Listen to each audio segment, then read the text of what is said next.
Assalamualaikum warahmatullahi wabarakatuh.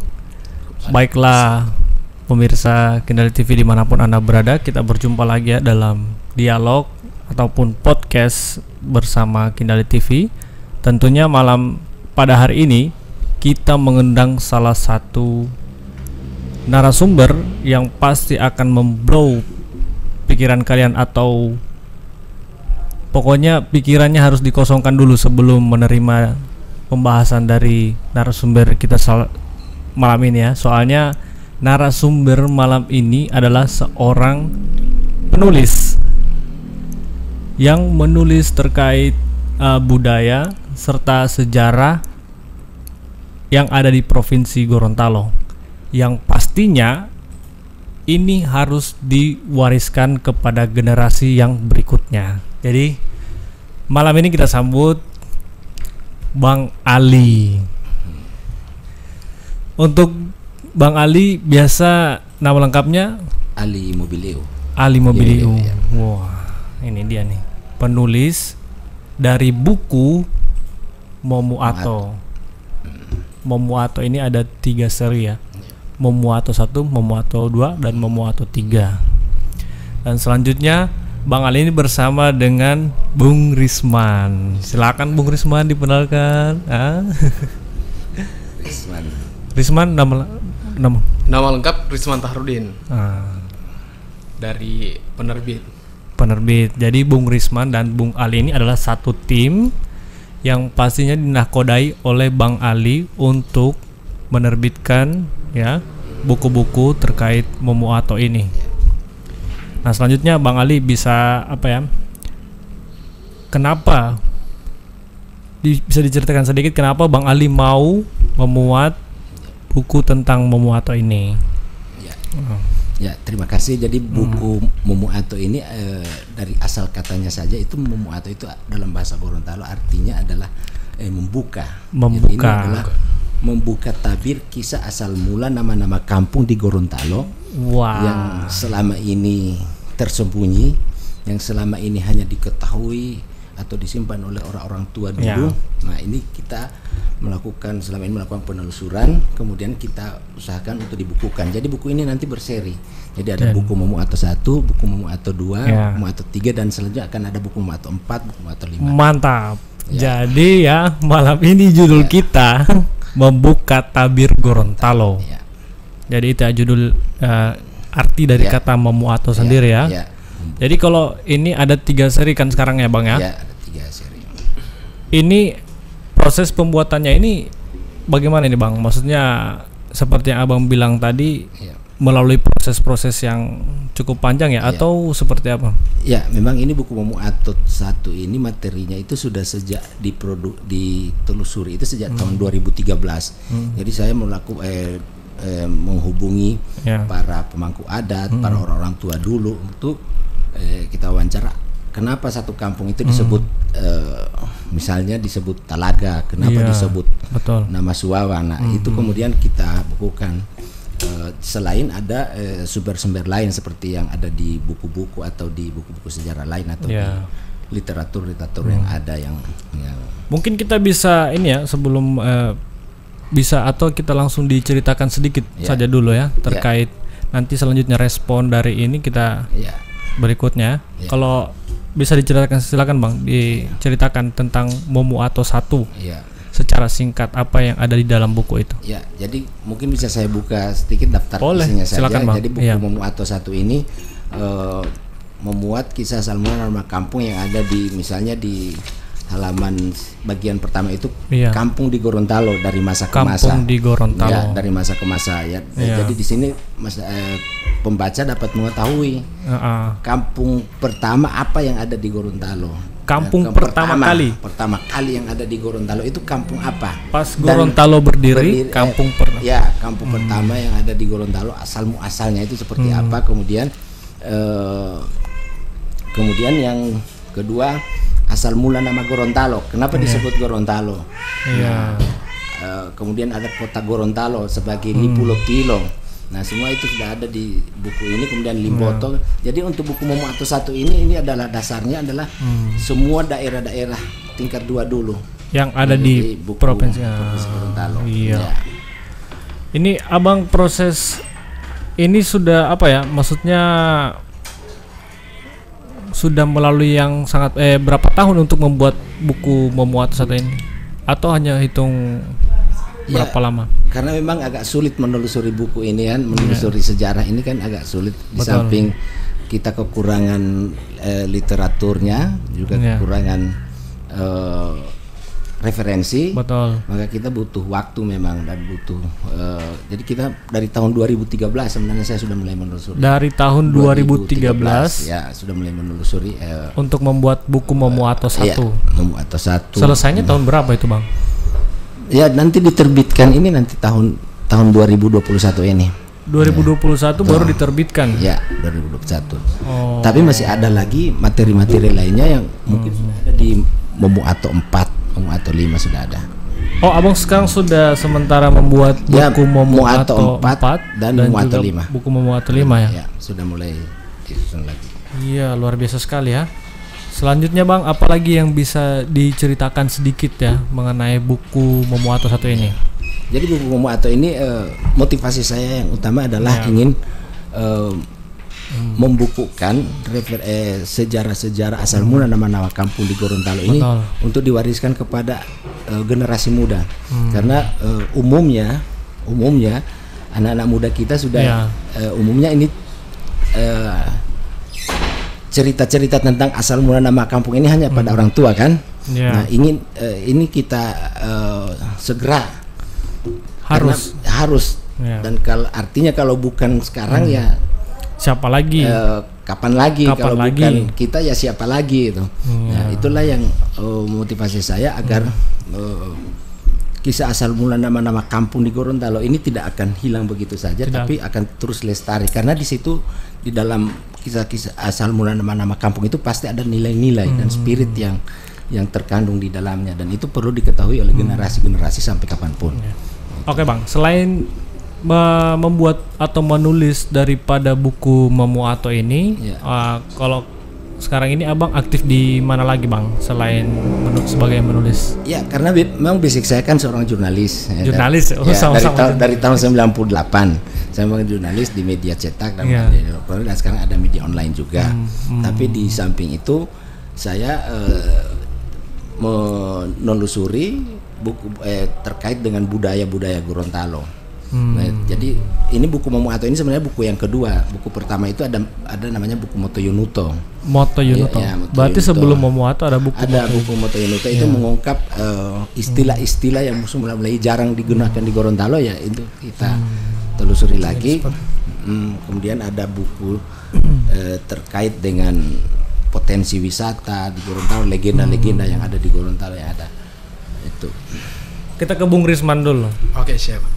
Kalau untuk Bung Risman yang menanggapi usaha yang dilakukan Bang Ali ini untuk mewariskan sebuah sejarah, sebuah budaya atau ilmu kepada generasi selanjutnya ini bagaimana menurut Bung Risman? Kalau menurut pribadi saya nih, gini Bung Akbar. Jadi pada dasarnya generasi di dewasa kali ini seharusnya sudah tidak lupa dengan buku ataupun sejarah-sejarah yang memang ada ataupun ini kan bisa dikatakan Momo Ato terkunci. Kita membuka sebuah tabir. Nah, banyak kenapa bisa dikatakan sebuah terkunci?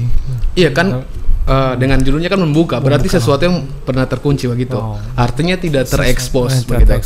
Nah, generasi dewasa kali ini seharusnya banyak yang mengetahui tentang sejarah-sejarah Gorontalo, termasuk sejarah kampung-kampung yang memang terkadang masyarakat atau generasi itu tidak mengetahui asal muasal ataupun sejarah kampungnya sendiri. Jujur saya juga tidak tahu gitu ya, kemarin sempat disinggung wah jadi saya sehingga harus memang ditahu oleh generasi dan upaya yang dilakukan oleh Bang Ali seharusnya apresiasi ataupun didukung oleh generasi termasuk pemerintah gitu.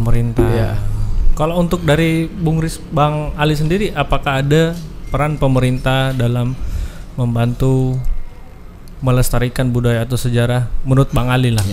Ini kan memang salah satu semangat saya adalah untuk menyahuti semangat pemerintah provinsi, pemerintah kabupaten kota untuk terhadap pelestarian adat dan budaya Gorontalo. Dan itulah sehingga selama ini juga alhamdulillah pemerintah daerah atau bahkan masyarakat generasi muda memiliki apresiasi yang besar terhadap buku ini. Luar biasa. Ya. Kalau menurut Abang sendiri ya, menurut Bang Ali, ya.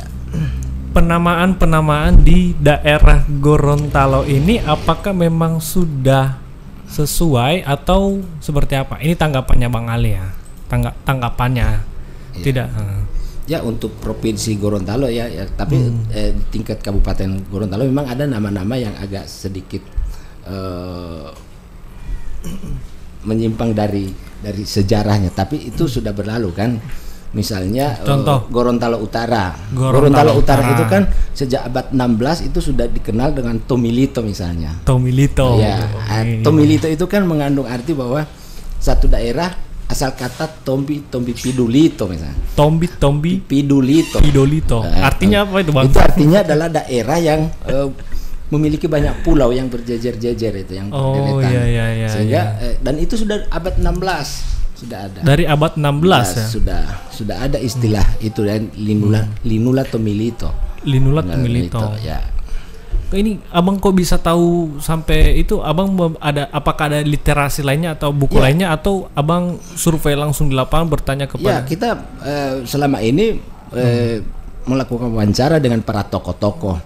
Ya, dan alhamdulillah mereka sebelum ada yang sudah almarhum. Ya. Untung saya segera melakukan itu dan terungkap dan terungkap di dalam buku ini. Dan itu memang kita harus cepat-cepat memang untuk menelusuri ini karena ada sekitar 657 desa yang ada hari ini. Tentu punya latar belakang penamaan, ada sejarahnya, ada mitosnya, legendanya. Betul sekali. Kampung-kampung ini. Jadi buku ini ada sejarahnya, tapi ada juga mitos, legenda atau hikayat. Jadi tidak melulu pada sejarah. Yang jelas kita prinsipnya adalah nama-nama desa itu pasti punya arti, punya makna dan punya nilai dan ada pesan-pesan, ada spirit di dalamnya. Karena itu juga sebenarnya ya Bung Risman ya, apa yang menjadi suatu karakter daripada daerah itu sendiri kan. Apabila namanya Telaga, kenapa Telaga? Telaga kan kalau di luar Jawa kan Telaga kan apa ya kayak danau, seperti danau atau genangan air. Kalau menurut Abang Telaga itu? Kalau Telaga itu sebenarnya yang paling tepat kalau menurut asal muasalnya itu Talaga bukan Telaga tapi Talaga itu misalnya karena ini memang wilayah Telaga ya. Betul. Ya, jadi kalau yang benar itu adalah Talaga bukan Telaga. Gitu. Talaga ya. Ya, karena itu Talaga itu adalah ini istilah yang muncul pada saat perjalanan Raja Tilahunga dari Raja Bulango ke Danau Limboto. Jadi spiritnya itu adalah Raja Tilahunga ketika itu diberitahu oleh para pembesar kerajaan bahwa akan ada paceklik. Kemudian Raja Tilahunga atau disebut juga dengan Raja Tato Koreta Hulawa. Raja Tato Koreta Hulawa sama dengan Raja Tilahunga. Ya, abad 17. Abad 17. Nah, kemudian raja mengumpulkan seluruh rakyatnya kemudian untuk pergi ke daerah lahan yang subur di Danau Limboto. Dari Bulango. Dari Bulango ke daerah Limboto. Ya. Jadi wilayah Telaga hari ini. Kemudian Telaga, Mongolato, kemudian Pantungo, Tuladenggi, kemudian Ulapato, Timuato itu adalah napatilas perjalanan Raja Tilahunga yang ingin melakukan mencari lahan subur untuk makanan, persediaan makanan pada pertanian. Ya. Jadi itu adalah jadi Telaga itu sebenarnya adalah spirit seorang pemimpin yang memiliki semangat untuk memperhatikan kesejahteraan rakyatnya. Sampai itu jangan sampai hilang itu kata Telaga itu. Karena spiritnya di situ adalah pemimpin yang memiliki semangat memimpin rakyatnya untuk mencari lahan yang subur untuk kepentingan kesejahteraan rakyat yang dipimpinnya, Raja Tilahunga. Jadi itu sebenarnya asal muasal Talaga. Berarti kalau memang DP nama so beda, Talaga dengan Telaga so beda DP artinya. Ya, padahal Talaga punya pesan moral di situ. Iya, bahwa seorang pemimpin harus memperhatikan rakyat yang dipimpinnya, terutama tingkat kesejahteraan masyarakatnya itu. Seperti yang Abang katakan tadi bahwa sebenarnya Gorod itu kemarin namanya Tomilito ya. Ya, Tomilito ya. Seperti itu. Kemudian jadi Gorontalo Utara. Kemudian jadi Gorontalo Utara. Nah, sekarang ditanya mana Gorontalo Selatan itu kan. Oh gitu. Kalau ada utara pasti ada selatan. Ya, pasti selatan. Tidak ada. Jadi seperti itu ya. Ini juga gua sementara nanti kan ada apa ya? Sempat kemarin di DPRD provinsi mereka itu menyetujui pembentukan kota Talaga. Saya itu lupa ingat kalau di dalam komite komite perencanaannya kota Talaga itu apakah Talaga atau Telaga? Mudah-mudahan Talaga. Mudah-mudahan Talaga supaya karakter ciri khasnya itu. Karena itu adalah napaktilas perjalanan Raja Tilahunga. Dan mudah-mudahan kota Talaga akan terrealisasi. Amin ya, amin ya. Selanjutnya juga itu ya. Yang Bone Pesisir juga kemarin sempat Bone Pesisir mudah-mudahan juga, tapi sebenarnya juga dalam benak saya karena yang menelusuri sejarah tentang Bone, jadi sebenarnya yang kalau menurut saya ya secara pribadi karena sesuai sejarahnya kan Bone Pesisir itu kalau menurut saya lebih tepatnya itu Buneda. Itu dari segi bahasa itu karena Bune itu adalah asal kata Bundauna. Bundauna itu artinya batu duana. Batu duana itu adalah dua batu yang ada di Gunung Tinonggihia sebagai hulu Sungai Bune. Gunung Tinonggihia. Tinonggihia ini yang ada di wilayah Tilongkabila kompleks Gunung Tilongkabila. Nah, sebenarnya itu dia lebih jadi sebenarnya bukan Bone tapi Bune. Ya, Bune itu kan Bundauna. Bundauna itu ada asal kata batu duana. Batu duana itu adalah dua batu yang dianggap sakral sebagai hulu sungai Bune. Bune itu. Ya, di Gunung Tinonggihia namanya. Berarti dia itu sejarah yang saya dapatkan dari para orang tua yang saya wawancarai, para sesepuh di Suawa. Ya, itu. Seharusnya dia Bune ya, Bune. Ya, bukan. Apakah tidak ada perubahan ya, kan kalau waktu dulu kan memang bahasanya kan kayak Joang kayak seperti itu kan, tapi dulu jadi itu memang harus diperhatikan nama-nama ini. Kalau menurut pendapat apalah arti sebuah nama, tapi bagi Gorontalo nama adalah doa dan harapan itu kan. Betul Sehingga sekali. Nama tidak boleh salah sebenarnya. Kalau orang Gorontalo kan seseorang lahir itu kan ada unde, itu kan ada unde memberi nama, dan ketika nama itu tidak terterima maka anak tersebut biasanya sakit atau kemudian diganti diunde lagi gitu kan. Ganti nama ya. Jadi betapa pentingnya nama ini bagi sebuah daerah gitu, bagi Betul sebuah. sekali ya. Kalau dalam aspek ilmiahnya itu penamaan sebuah kampung atau daerah itu disebut dengan toponim. Toponim secara kalau istilah ilmiahnya seperti itu. Jadi nama-nama kampung, nama-nama jembatan, nama-nama gunung itu ada disiplin ilmu tersendiri namanya toponim. Wow, luar biasa sekali ya. Hampir polotek ini. Kalau menurut Bung Risman bagaimana? Saya terkait apa nih, Bang? Maksudnya menanggapi apa ya? Setelah tadi kita kan mendengarkan kan apa yang disampaikan sama Bang Ali, tanggapan Bung Risman seperti apa? Apakah ada suasana apa ya, ilmu yang baru? Nah, seperti itu tanggapannya Bung Risman. Kalau saya pribadi Bang Akbar, apa ya? Dari apa yang disampaikan oleh Bang Ali, dimana kan setiap nama ataupun kampung itu pasti ada makna. Betul. Hasilnya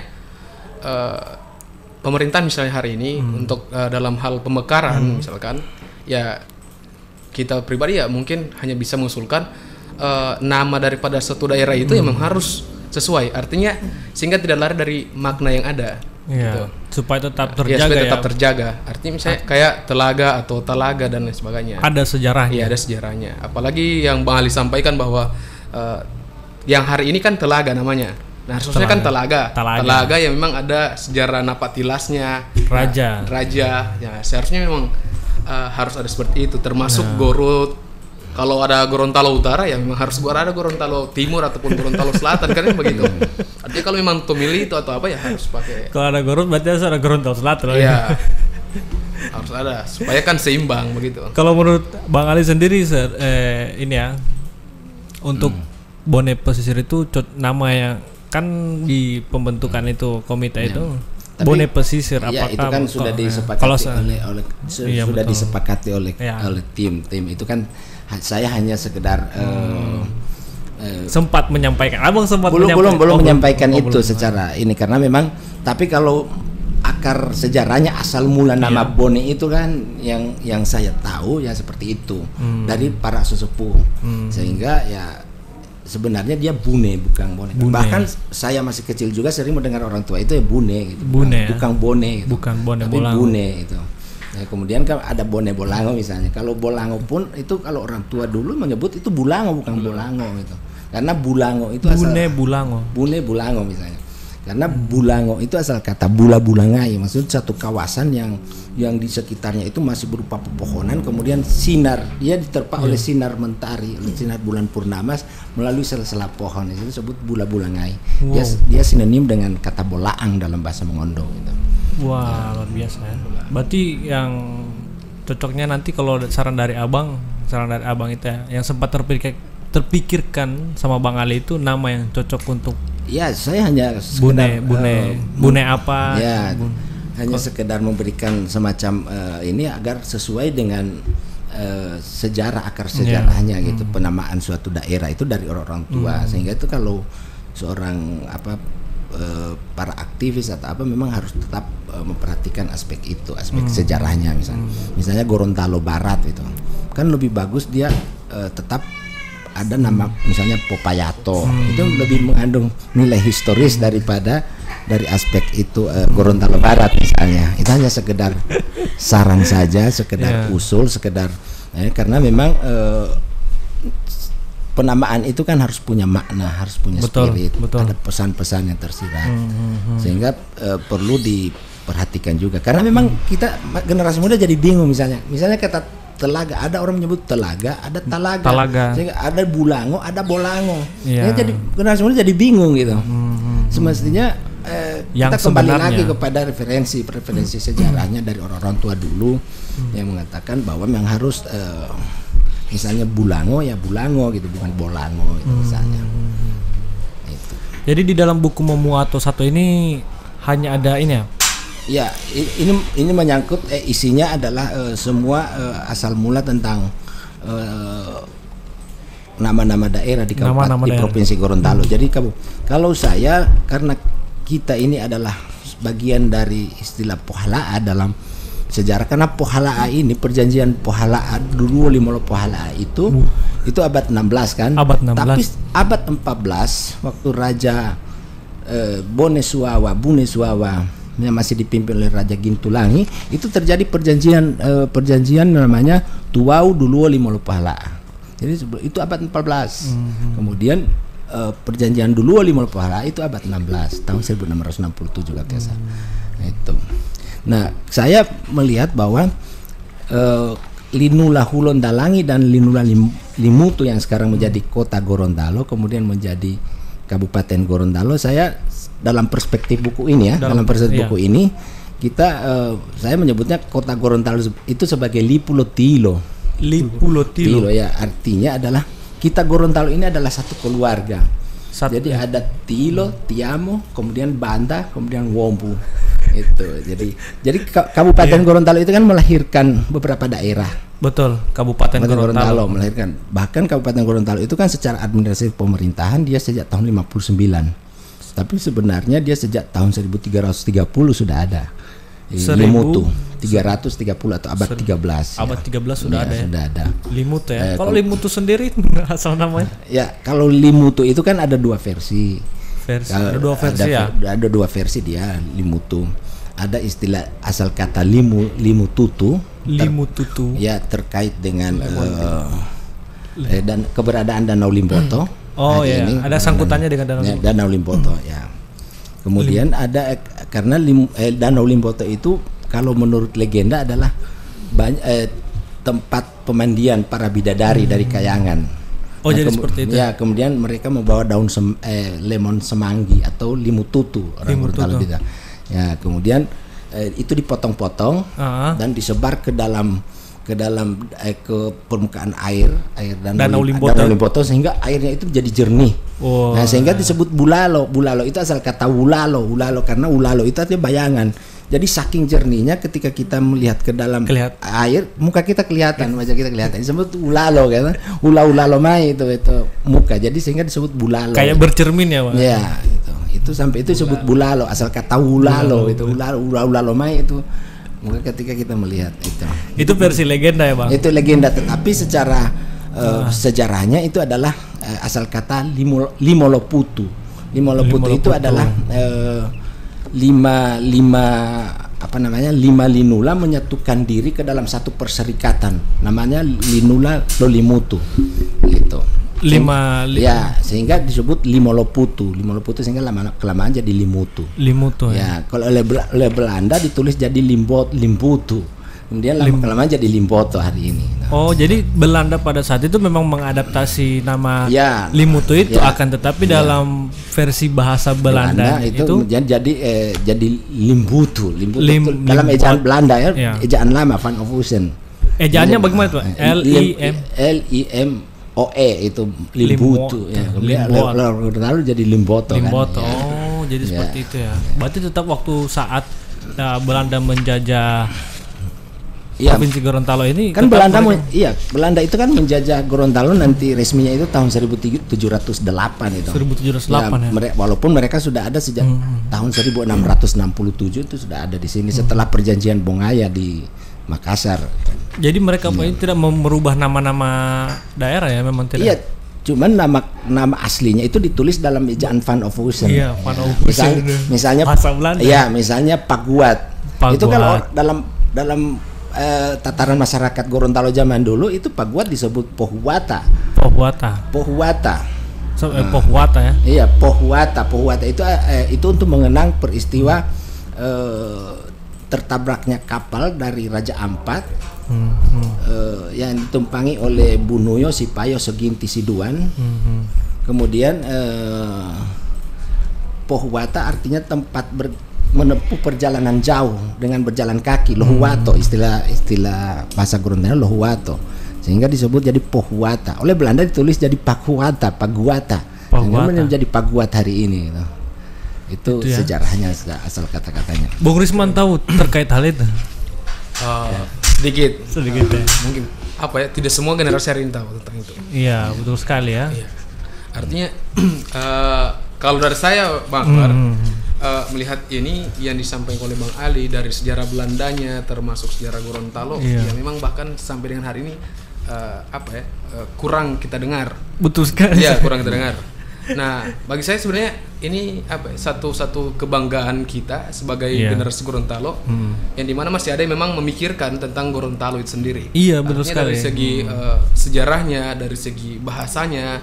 Nah, kalau misalkan tidak ada lagi orang-orang yang kemudian berpikir tentang bahasa Gorontalo ataupun pelestarian sejarah dan lain sebagainya, atau tidak ada yang mau menulis lagi tentang Gorontalo, maka saya kira Gorontalo, pengetahuan tentang Gorontalo itu akan mengalami degradasi begitu. Karakternya akan hilang. Akan hilang secara perlahan. Artinya kayak batu yang kemudian dikena hujan misalkan, dia lama-lama walaupun itu tetap akan berpecah. Dan seperti itu kalau memang Gorontalo misalkan tidak lagi dibahas, ya lama-lama hilang sendirinya kan begitu.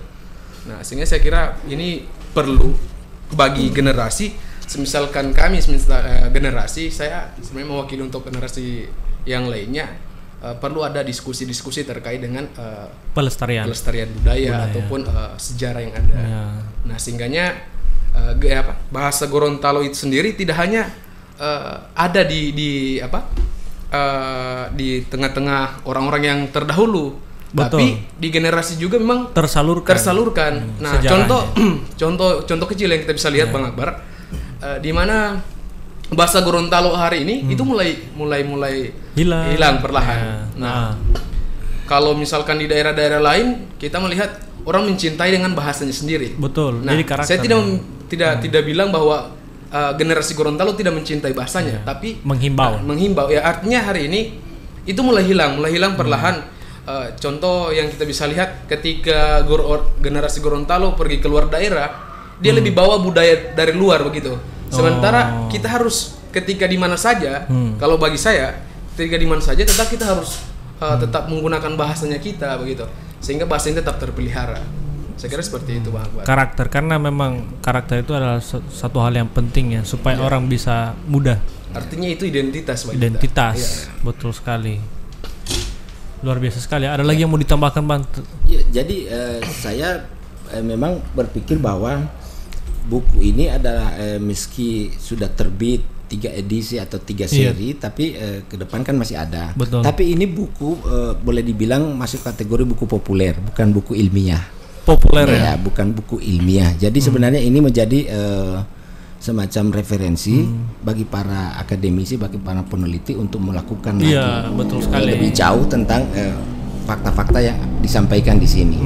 Karena kita kan harus membedakan mana sejarah, mana hikayat, mana legenda. Kalau sejarah yang benar-benar terjadi kan, kalau hikayat ya itu sudah.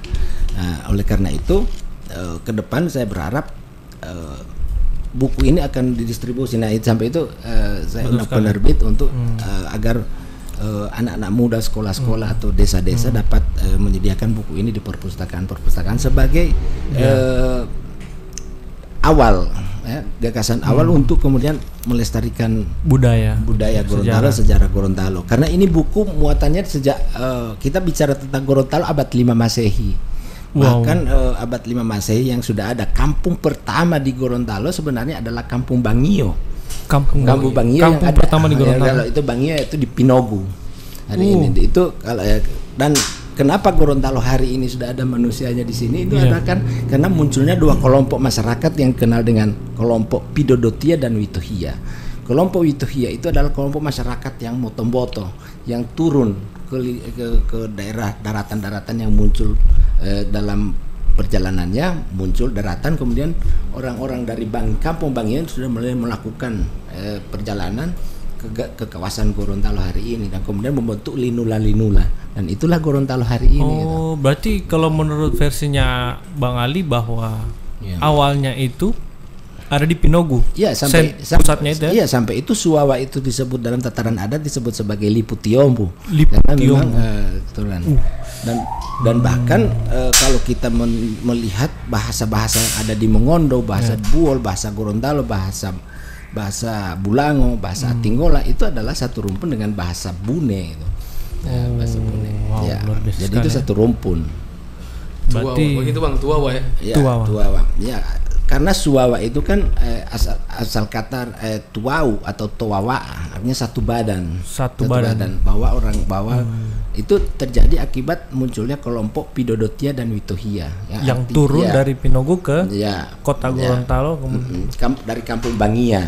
Itu kerajaan Suwawa yang memerintah di Leda-Leda istilah. Berarti itu kerajaan tertua di Gorontalo. Ya, kerajaan tertua di Gorontalo.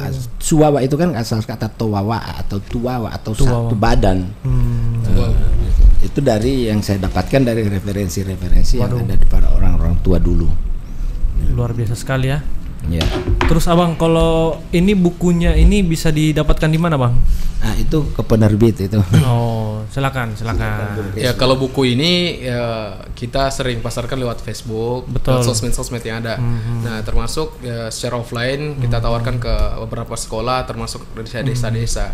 Karena setahu saya di tiap desa itu punya perpustakaan. Setiap desa? Iya, setiap desa. Nah, sehingga untuk mengangkat literasi di Gorontalo, sehingga kita salurkan lewat secara offline, ya kita datang ke sekolah-sekolah. Kalau online kita lewat sosmed.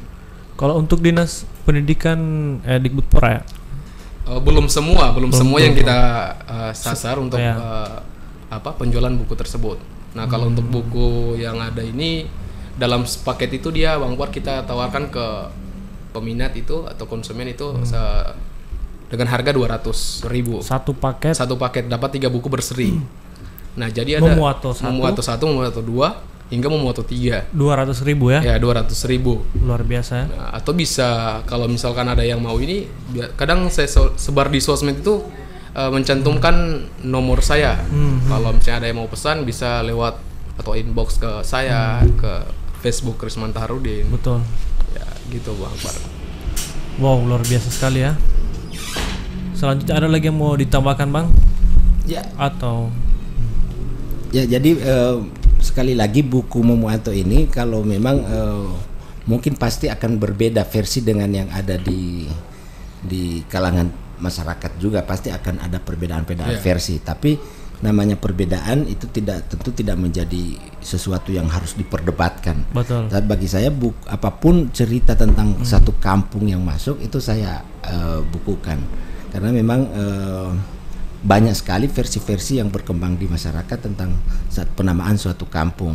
Misalnya kita ambil contoh Isimu. Ada yang menyebut dia asal kata Isima, ada yang menyebut Isima itu tempat menunggu, ada yang menyebut itu Isima adalah tempat film Isimiandio atau tempat zikir, dan versi-versi itu yang kemudian berkembang di masyarakat, dan dua-duanya kita tampung dalam buku ini. Jadi berarti ini memang sudah lengkap ya? Ya, tidak melulu pada satu versi saja.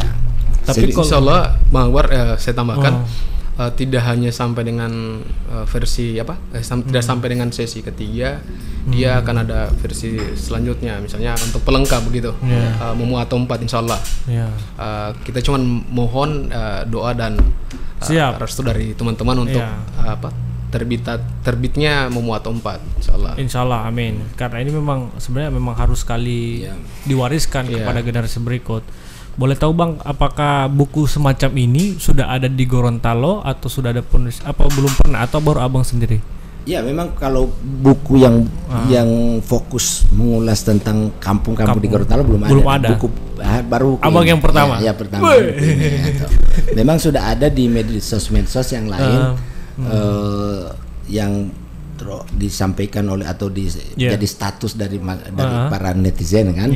Tapi saya justru ingin dibukukan, jangan hanya sekedar main di media sosial, tapi juga harus dibukukan supaya menjadi supaya ada di perpustakaan.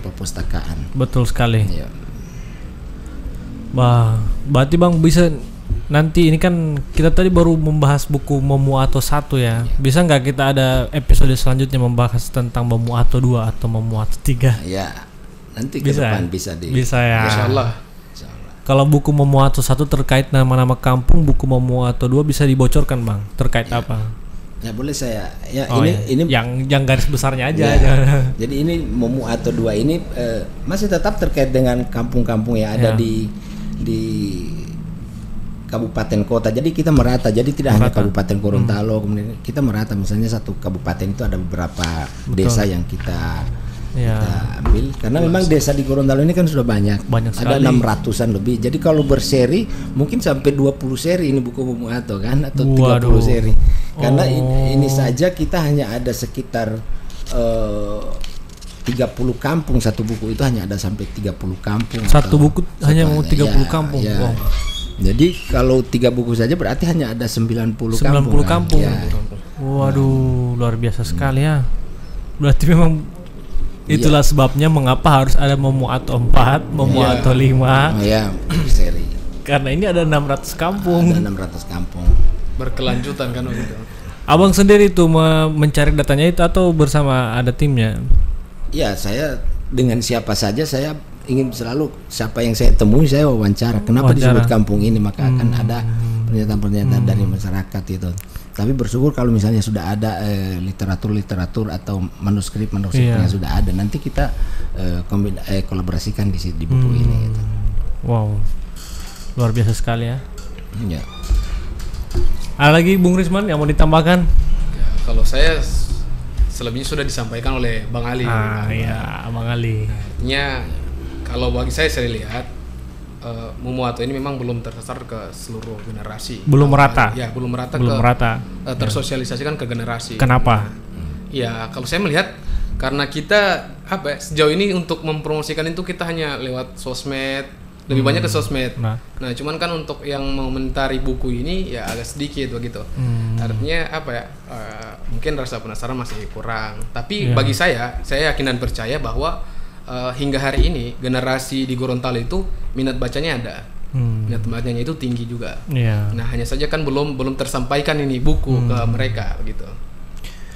Cuman satu hal yang pasti bahwa ini adalah sesuatu ini ya, dokumentasi atau tulisan yang memang harus tersimpan rapi ya.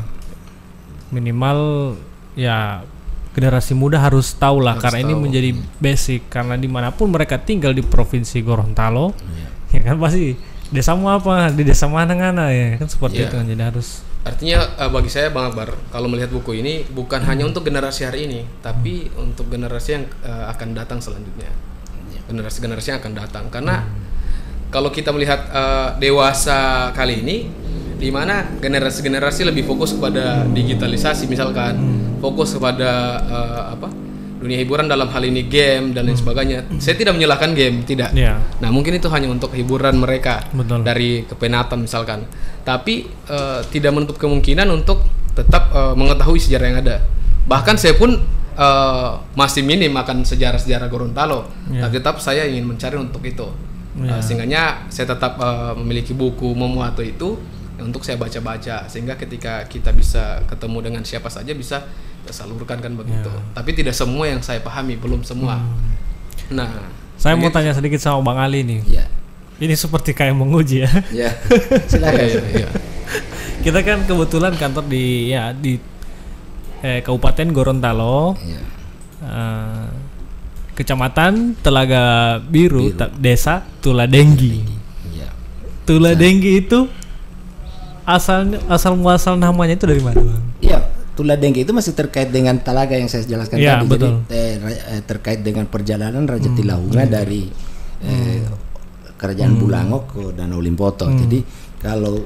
Jadi mungkin saya bisa artikan dari Bulango ya, kemudian mereka sampai di Talaga masih dalam keadaan semangat, masih bergairah. Nah, Talaga-lagai kan rajanya berwibawa, Mas, berwibawa sekali. Dari Bulango itu. Iya, karena dia tokoh Retahulawa kan, Jadi sampai di sekitar desa Mongolato hari ini ada yang tanya Mongolate Molang, sampai desa Mongolato itu kan.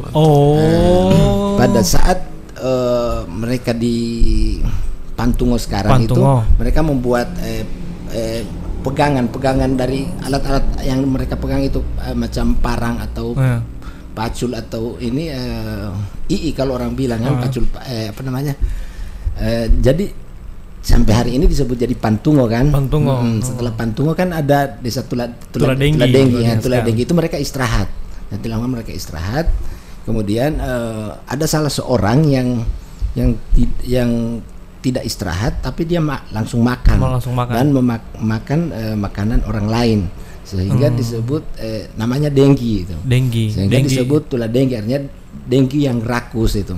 Tetapi dalam versi yang lain, Tuladenggi itu asal kata Dutulailengi, maksudnya ada sungai yang melintasi desa ini kemudian hilang, sehingga disebut Tuladenggi. Jadi dua versi itu yang ada di Tuladenggi. Berarti ada dua versi penamaan daripada desa Tuladenggi ini. Yang pertama dari si Denggi si Denggi yang rakus, Tula itu artinya rakus ya.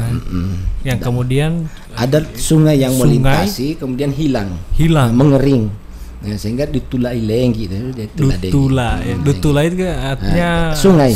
Ya. Dutulailengi. Ilengi itu hilang ya. Sungai yang hilang. Kemudian setelah Tuladenggi kan Ulapato. Nah, Ulapato itu mereka kan sudah melihat Danau Limpoto itu mau Ulapatai, maksudnya sudah kelihatan itu Ulapatai, saya disebut Ulapato. Ulapatai. Setelah Ulapato kemudian mereka masuk ke Timu Ato sekarang. Timu Ato itu mereka melihat tanaman yang subur di situ. Timu Atamai tanaman-tanaman itu kan. Nah, kemudian ada desa sekarang yang diabadikan sebagai desa Lupoyo. Kemudian ada desa Bulota. Kemudian ada desa apalagi Hutadaa. Wah, itu semua tertuang di buku itu. Sudah ada di buku ini gitu semua. Jadi tapi itu memang benar-benar ini sejarah ya, bukan legenda. Bukan legenda, itu sejarah yang terjadi abad 17. Dan kemudian Raja Tilahunga ini kan sempat jadi raja juga di Limutu jadi. Wow. Penasaran ya? Ya, ada di buku Momoato 1, Momoato 2, Momoato 3. Baiklah Bang, ada lagi yang mau ditambahkan untuk terakhir? Cukup. Ya, cukup. Mungkin nanti Bung Risman, lagi ya. Masih ada ini berlanjut ini. Bung Risman. Kalau saya cukup saja Pak. Cukup saja. Memang sudah sudah dijelaskan oleh Bang Ali. Kalau saya ulang-ulang kan juga agak bagaimana. Ini sudah cukup banyak, tapi yang cukup membuat sudah diwakili oleh Bang Ali. Iya, tapi yang jelas pesan saya artinya bahwa nama-nama kampung ini harus tetap kita pelihara karena memang ada di Gorontalo saya boleh menyebutkan nama-nama kampung yang hilang. Jadi masih ada istilah-istilah nama-nama kampung yang dikenal di masyarakat tapi belum diabadikan sebagai nama kampung atau nama desa atau nama kelurahan. Contoh? Misalnya Dehualolo. Itu belum diabadikan sebagai nama kelurahan misalnya. Atau itu baru kecamatan ya? Enggak ada kan? Belum itu ada? Kan di Hutu hari ini kan. Iya. Atau kemudian ada desa misalnya Huntulobohu itu kan tidak diabadikan juga sebagai nama sebuah kampung atau nama kelurahan. Baru ada lagi Nauru atau Buhude, banyak sekali nama-nama yang hidup di masyarakat tapi belum diabadikan sebagai nama-nama kampung atau nama-nama kelurahan. Dan itu adalah sejarah banyak hikmahnya di situ, spirit yang ada di dalamnya kan. Tapi memang belum diabadikan. Tapi kalau ke depan ingin melakukan pemekaran desa atau pemekaran memang harus benar-benar memperhatikan nama yang betul-betul mengandung akar sejarahnya agar jati diri kegorontaloan ini akan terus terpelihara. Walaupun kita Gorontalo ke depan akan memasuki masa era atau modernisasi. Di mana budaya-budaya barat masuk, kita tetap utuh sebagai sebuah orang Gorontalo itu yang punya identitas, yang punya jati diri sebagai orang Gorontalo itu tidak akan hilang. Itu saja sebenarnya motivasinya. Closing statement ada? Ya, jadi saya juga memimpikan bahwa akan ada penulis-penulis lain juga yang akan menulis, terutama dari segi akademisnya. Karena memang saya kan bukan akademis, saya kan seorang yang berawal dari jurnalis. Jadi bahasa-bahasanya memang di buku ini bukan bahasa-bahasa akademis, tapi memang bahasa-bahasa jurnalistik. Bahasa jurnalistik yang mudah dimengerti, yang mungkin jauh dari kaidah-kaidah penulisan akademik gitu. Tapi ke depan diharapkan akan lahir buku-buku yang buku-buku sejarah Gorontalo yang betul-betul memiliki kaidah akademik yang meyakinkan masyarakat gitu. Bung Risman, closing statement. Terima kasih Bang Akbar.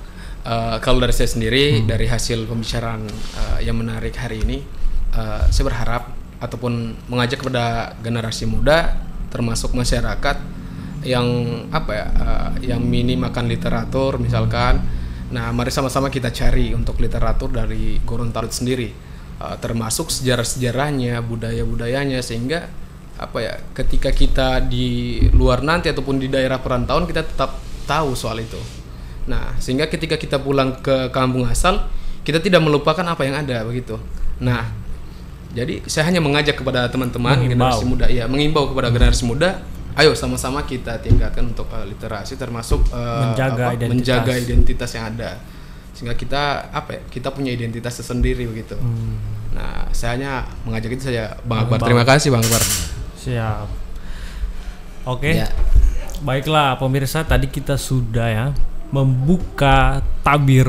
Itu belum sepenuhnya Bang. Ya, masih jauh itu. Ini baru 90 kampung. Ini baru berapa persennya? Baru 10%-nya. 5% dari kampung yang ada di Gorontalo. Kita sudah membuka tabir 5% membuka tabir Gorontalo. Ya. Seperti judul kita malam ini ya. Dan pastinya nanti kita akan tetap ada episode selanjutnya bersama Bang Ali dan juga Bung Risman ya. Siap, insyaallah. Ya, untuk mengupas sedikit lagi tentang buku yang selanjutnya ataupun ada saran ya. Baik, saya Akbar Yusuf bersama Bang Ali Mobiliu sebagai penulis buku Momoato dan juga Bung Risman sebagai penerbit dan juga mewakili generasi milenial menanggapi terkait budaya dan sejarah Gorontalo. Bersama Pepin Plan dan juga Elba, kita mengucapkan terima kasih. Wassalamualaikum warahmatullahi wabarakatuh. Waalaikumsalam warahmatullahi wabarakatuh.